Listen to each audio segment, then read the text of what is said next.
Hi, I'm Alina Thani, and I'm so excited to show you my chutney cream sandwich. This sandwich has inspired flavors from India. For a lot of people who aren't used to Indian cooking, it can be kind of intimidating with all the spices and all the flavors. But I'm going to break it down today and show you how to make a great sandwich. So let's get started with the chicken. First of all, you can see right here, this is my spice dabba. These are the spices that I use for Indian cooking. It's got some turmeric, some cardamom, some hot chili pepper. Well, we're going to make that easy by using this product that you can find just in your local grocery store. This is a spice paste rub that has a lot of these flavors right in this bottle. So what we're going to do to get started is we're just going to take a couple teaspoons of this. And I usually give it a mix when I open it up. I'm just going to go ahead and drop that in here with my whisk. So we've got 3 chicken breasts, and you can accommodate this to your taste. Of course, I like things a little spicy, so I'm going to go ahead and add in about 3 teaspoons of the masala mix or the spice paste. To that, I've got some yogurt. So let's go ahead and add in some of this yogurt. And we're going to add in roughly about half a cup. I just said I like to eyeball when I'm cooking and just sort of pour things in. You can always adjust and add more. And one of the big advantages of using yogurt is that if you put in too much spice paste and it's a little too spicy, you can always put in more yogurt and the yogurt will really mellow the spice down. Now to this, we're going to also kick up the flavor a little bit more and add in some fresh chopped garlic. And it's all ready to go. So I'm going to add probably about a teaspoon to that. I'm pretty generous with my teaspoons, and again, go ahead and adjust to your taste. So you can see, okay, here's our marinade. How easy was that? I've got 3 chicken breasts here that I washed and prepared earlier, and then I'm going to go ahead and just add this right over my chicken breast. There we go. Let's get that nicely coated. And when you're marinating chicken, you really want to give it at least a good 3 hours to marinate, or even overnight is great too, because that flavor will really permeate the chicken. I think that looks pretty good. Now what we're going to do is just cover it with some saran wrap and put this in the fridge, let it marinate a little bit, and we will move on to the next item in the dish, which is making the chutney. Well, our chicken is marinating away, and anytime we work with poultry, you always want to remember to really wash your hands and wash the surfaces that you're using well. So since that's done, let's move on to our next item, which is our cilantro cream chutney. So you can see I have all the ingredients here ready to go for this chutney. We're going to start with some tomato. Just got some fresh chopped tomato, about 1.5 cups to 2 cups of tomato. The next item we're going to put in is some fresh garlic. I love garlic, and we're going to go ahead and just give this a rough chop.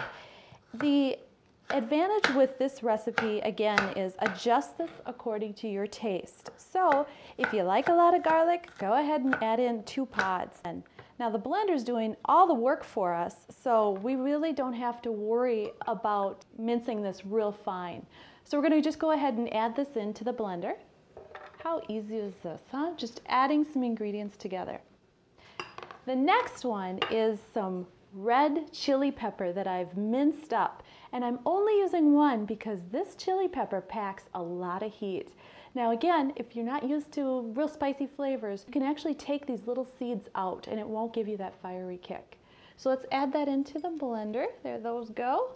And make sure you wash your hands if you're not used to working with chili peppers, because they can be very pungent and they can stay on your fingers, and when you rub your eyes later, you'll really feel it. The next item we're going to add in is I have about 1 tablespoon of lemon juice here, and lemon juice is going to help to balance these flavors. So we'll go ahead and put that in. And then why don't we go ahead and add in some salt, and this happens to just be some sea salt. So we'll just kind of eyeball this. I like my food nice and salty, so I'm going to go ahead and add in a good teaspoon of salt. Put that in. There we go. So we've got almost all the components of our chutney put together. Let's put the blender lid on here and go ahead and grind this up. We're going to make some noise.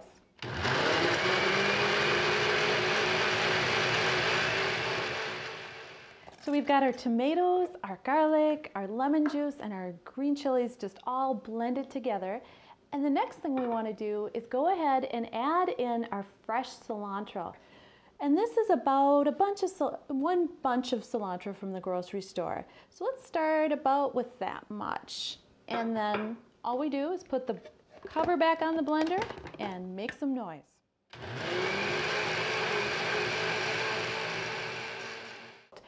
Now here's the part that I'm really excited about.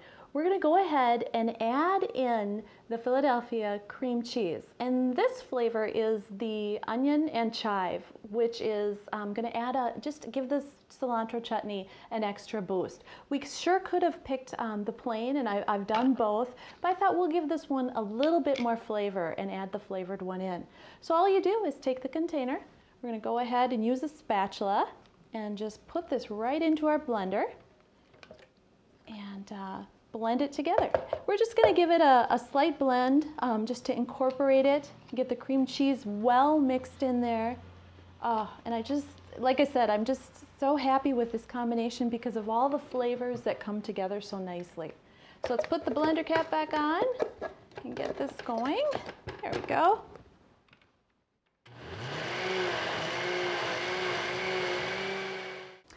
Well, let's move on to building our wonderful sandwich that we're about to eat.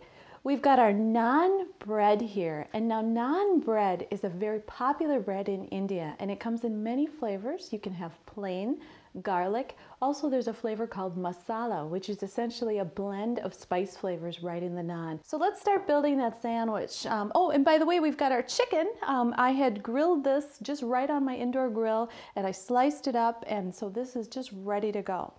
So the first thing we're going to do is go ahead and take our naan bread. So we're just going to take a little bit of oil, brush it on one side of the naan. Go ahead and place that right on the grill. You can hear that tiny sizzle. I'm just pulling down a little bit to get that sandwich right nice and tight on the grill. And we're just going to start building. So we're going to go back over here to our chutney, give it another nice stir. And we'll just go ahead and layer the chutney right on. So there's our chutney.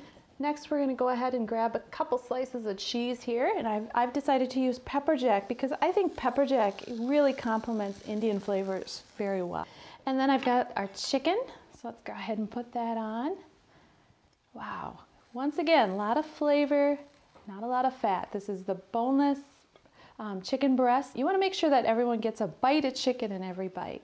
And then we'll go ahead and put some spinach, freshly shredded spinach right on there. Again, look at the color. Looks good. And we'll top it off with that red onion. And then I'm going to take the other piece of naan. I'm going to put some chutney on this side. Just slather that chutney right on there. Get it nice and coated. Now, if you'd like, you can put cheese on this side or you can skip the cheese. Do it to your health needs. Do it to your taste. So we've got our cheese on, and then we're just going to go ahead and place that right on there. Just, again, push it together. You can hear that nice sizzle. Ooh, love it when we hear the sizzle. And now all we have to do is let this get nice and hot and grill away. Well, our sandwich is grilled up very nicely. That second side came together. One of the things that I like to do when I make a grilled sandwich is just go ahead and cut it at an angle, just for something different, to make it look a little different than the ordinary. And you can see some of it just kind of popped out. You just tuck it back in. And we're going to just take our sandwich and put it on the plate over here. Oh, doesn't that look nice? There we go. So we've got our sandwich. And then I'm going to pair it with just some fresh pineapple. And fresh fruits, pineapples and mangoes are things that we eat in India quite often and are also just so good for you. So let's go ahead and put some fresh fruit right on the plate with it. I hope you'll give this a try. I enjoyed putting this together and wish you well as you explore the exotic tastes that we have from India.